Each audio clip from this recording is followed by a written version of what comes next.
font l'actu et ils sont sur un GFM. 7h45, l'invité du jour. Et on s'est dit que pour boucler cette première semaine d'invité du jour dans cette nouvelle saison du Good Morning Montlu, il serait bien de parler de solidarité. On va vous parler de cette belle action organisée demain à La Chapelaude par l'association Une moto, un jouet, avec la parade des jouets. On va tout vous expliquer, mais une moto, un jouet, on a déjà des éléments dans le titre de cette manifestation. Pour en parler ce matin avec nous, Barbara Guillet, bonjour. Bonjour Damien. La trésorière de l'association. Et puis le président est avec nous, Didier Pied, bonjour. Bonjour Damien, bonjour à tout le monde. Merci à tous les deux d'être là ce matin à la veille de ce rendez-vous. Déjà, vous avez croisé les doigts et ça a marché parce que la météo s'annonce idéale. Et quand on fait de la moto, c'est plutôt pas mal. C'est très très bien même. Voilà, ça c'est pour la partie moto, mais pas que, parce qu'il y a cette dimension solidaire. Est-ce qu'on peut rappeler en quelques mots le principe de cette animation portée par cette association Une moto, un jouet? Donc l'association a vu le jour en 2019. Donc le but du jeu, c'est de venir nous rencontrer, faire la balade avec nous et surtout de nous apporter un jouet qui sera redistribué dans différentes structures, les IME, les foyers, l'AFD, la PJJ, pour aider tous ces jeunes qui ont besoin, qui sont en difficulté. Voilà, action solidaire. Donc les jouets que vous collectez, c'est quoi? C'est des jouets neufs ou en tout cas en état de marche, bien sûr? Tout à fait. Du neuf, il y en a énormément. On prend de l'occasion également, mais de l'occasion propre et complet. Ouais, bien sûr. Donc c'est pas uniquement dédié aux motards. On va parler dans un instant de la balade moto parce que c'est à la base vous êtes une association notamment de motards, mais évidemment tout un chacun peut venir parce que sur site il y aura plein d'animations. Oui, sur site, on a des petits artisans qui vont venir nous voir, une personne qui fabrique des couteaux. On a d'autres petits artisans. Je veux dire, voilà, on peut venir faire un don, apporter un jouet. Voilà. Tout le monde est le bienvenu. Bien Motard sûr. Ou non motard. Il faut pas que les non-motards se sentent exclus, évidemment. Bien sûr qu'il y a cette dimension solidaire pour tout le monde. Alors, vous l'avez dit, hein, vous avez un peu de recul. Finalement, c'est quelque chose qui marche. On se rend compte aussi qu'il y a beaucoup de jouets qui parfois dorment dans les placards. Tout à fait. Depuis 2019, on a remis à peu près plus de 2000 jouets. Et nous avons pu aider 4 familles dont l'enfant est handicapé. Nous avons pu reverser au jour d'aujourd'hui 8 000 €. Ouais. 2 000 € à chaque famille. Donc c'était le but de notre association et ça marche très très bien. Et nous avons la chance d'avoir une très très belle équipe. Nous sommes 30 membres et tout le monde est actif dans l'association. Ouais, ça c'est un plus. Et notamment pour cette manifestation qui est l'une de vos manifestations phares, même s'il y en a d'autres, bien sûr. Bien sûr, on a le dîner dansant du mois de mars qui marche parfaitement. On fait complet à chaque repas. Donc la soirée est animée par Gilles Damix, qui est membre de notre association également.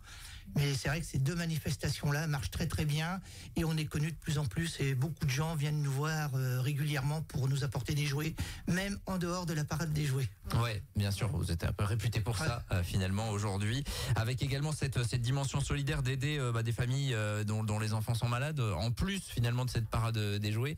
Comment tout cela se monte d'ailleurs? C'est des familles qui viennent vous voir ou c'est vous qui, par le bouche à oreille, savez qu'il y a des familles qui ont peut-être parfois des besoins? Je dirais le bouche à oreille marche beaucoup. Les radios comme vous, des fois, qui parlaient de ces enfants. Dernièrement, donc, on a aidé la petite Nina, justement, qu'on avait vu sur les articles RGFM. Donc là, cette année, on a aidé Nina et Mia. On a aidé 2 petites puces. D'habitude, c'est un enfant. Et là, on a vu que Nina était vraiment dans le besoin. Donc, on lui a remis aussi un chèque de 2 000 €. D'accord. C'est parce que c'est des enfants qui sont malades. Il y a des frais évidemment inhérents. Aujourd'hui, l'assurance maladie prend pas forcément tout en charge. Pour les parents, c'est des frais supplémentaires.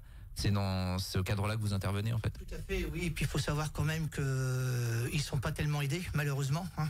Comme je dis, malheureusement, les hommes politiques nous font des beaux discours, mais quand on côtoie ces familles, malheureusement, on se rend compte que il y a beaucoup de promesses, mais pas beaucoup de dons, pas beaucoup d'aide.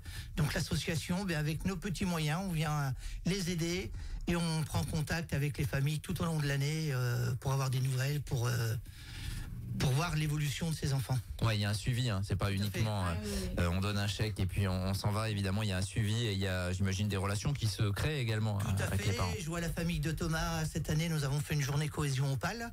Donc, ils sont venus avec nous. Donc, ça fait du bien de voir Thomas, les progrès qu'il a fait. Thomas qui était un petit jeune de Quinssaines, hein, si je me trompe pas, dont on avait parlé également sur cette antenne. Les progrès qu'il a fait, Thomas. Et d'ailleurs, on est toujours en aide à cette famille qui a besoin de financement pour différents matériaux qui sont horriblement chers et beaucoup de reste à charge à la famille, quoi. Ouais, bien sûr. Plus les déplacements pour aller voir des spécialistes un petit peu partout dans la région. Donc vous intervenez là-dessus. Si on en vient au programme vraiment de la journée de demain, qui est votre journée phare finalement pour ce jour de cette semaine de rentrée. Donc le coup d'envoi c'est à partir de 10h, salle polyvalente de la Chapelaude. C'est ça. Qu'est-ce qu'on va pouvoir retrouver avant la balade de l'après-midi? On en a un petit peu parlé, mais on va réexpliquer un petit peu à nos auditeurs. Le matin, demain matin. Demain matin, donc à partir de 10h, vous pouvez venir juste même boire un petit café, venir nous faire un petit coucou, bien sûr apporter un jouet. Ça c'est le but, motard ou non motard. Après vous avez donc la buvette également, donc voilà. Après La partie restauration la aussi. partie restauration. Alors qu'est-ce qu'on va pouvoir manger de bon Des frites, saucisses, merguez, des crêpes. C'est la saison encore. Voilà, on est dedans. exactement. Et ça permet de faire vivre l'association évidemment. C'est ça qui permet de faire rentrer de l'argent dans les caisses notamment. C'est ça. Donc il faut pas hésiter. On peut venir passer à midi. Oui, pendant tout à fait. L'après-midi, parce que bon, le départ de la balade va se faire vers 14h, 14h15. Nous avons une petite pause après Vranches où on est reçu par la municipalité. Et le retour sur la Chapelaude se fera vers 16h30, 16h45. Et à l'arrivée, nous partirons chercher nos enfants que nous avons aidés et nous les ramènerons sur les trikes et canams devant tous nos amis motards qui viennent de l'Inde, du Cher, du Puy-de-Dôme, de la Creuse, pour faire voir qu'on a un suivi avec nos jeunes qu'on aide. Ouais, alors justement cette dimension solidarité des motards, on la connaît. Il y a vraiment une force de mobilisation importante chez les motards. Donc là, vous avez déjà des amis qui viennent des départements voisins, vous le savez. Oui, tout à fait. Nous avons nos amis au Bottou qui viennent de Châteauroux. Nous avons les motards unis qui viennent de Châteauroux également. Nous avons la FBF qui vient du Cher. Nous avons des motards du Puy-de-Dôme. Donc non association, mais ils sont présents tous les ans avec nous. Et nous avons des gens de la Creuse qui nous ont déjà prévenus qui descendraient une dizaine de motos aussi. Alors il y a la dimension solidaire, mais j'imagine qu'il y a aussi le bonheur de partager une petite balade tout simplement, parce que ça va faire un grand cortège de motos avec le temps qui est annoncé, ça va être idéal. Ça va être super. En plus, donc on espère battre le record de l'année 2024.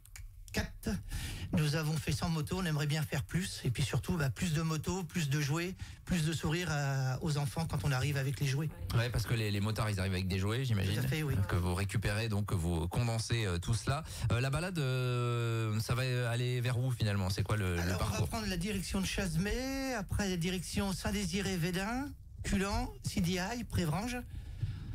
On fait une petite pause d'une demi-heure. Après, on va repartir direction Boussacbourg, Léra, Souman, Lamé, Uriel et la Chapelaude. Voilà, ça fait une petite balade. Ça fait combien de kilomètres ça? 10 km à peu près. Ouais, à travers 3 départements, si Voilà, j'ai bien tout à compté, fait, oui. Allier, Cher et Creuse. Creuse. Vous allez chez les voisins creusois, bien évidemment, qui sont des routes super pour les motards. Très très belle route. On a des routes droites, on a des routes à virage, on a des belles vues sur tout le long du parcours.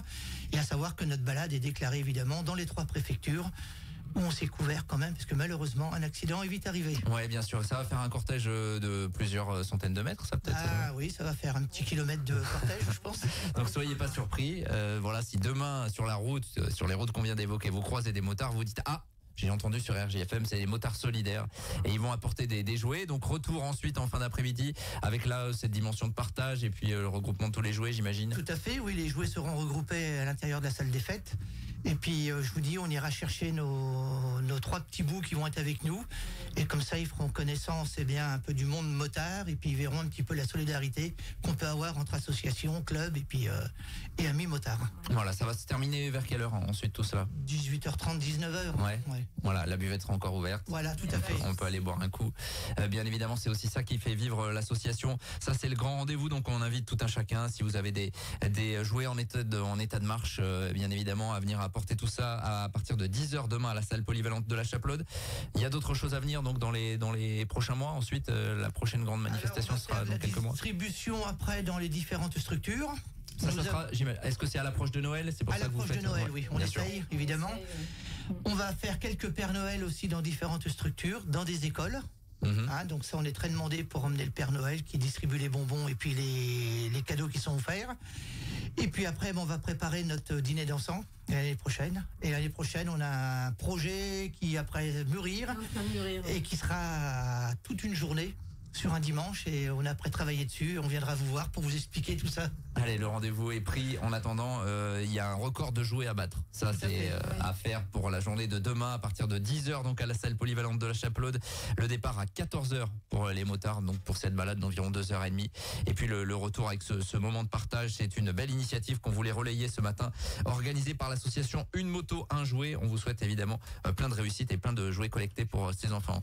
Je voudrais dire un petit mot également. Je voudrais remercier la municipalité de la Chapelaude qui nous aide énormément, ainsi que tout le personnel de la mairie de la Chapelaude qui sont toujours présents à nos côtés et dès qu'on a besoin, ils nous donnent un bon coup de main. Bon. Donc merci à eux. C'est important et le message est passé ce matin. Barbara Guillet, Didier Pillet, merci. Merci À tous les deux. Bon courage pour l'organisation. Merci. Et on se retrouve donc pour votre prochaine manifestation. Vous viendrez nous en parler à ce micro. Bientôt 7h56 sur RJFM. Merci d'être avec nous. On est vendredi, c'est le Good Morning Montlu. Tous les matins, 7h45, l'invité du jour en direct sur RJFM. Retrouvez l'invité du jour en podcast sur rjfm.net et l'appli RJFM, mais aussi en replay vidéo sur YouTube et Facebook. RJFM. Fini les vacances, fini les excuses. Ta vraie rentrée, elle commence chez Vita.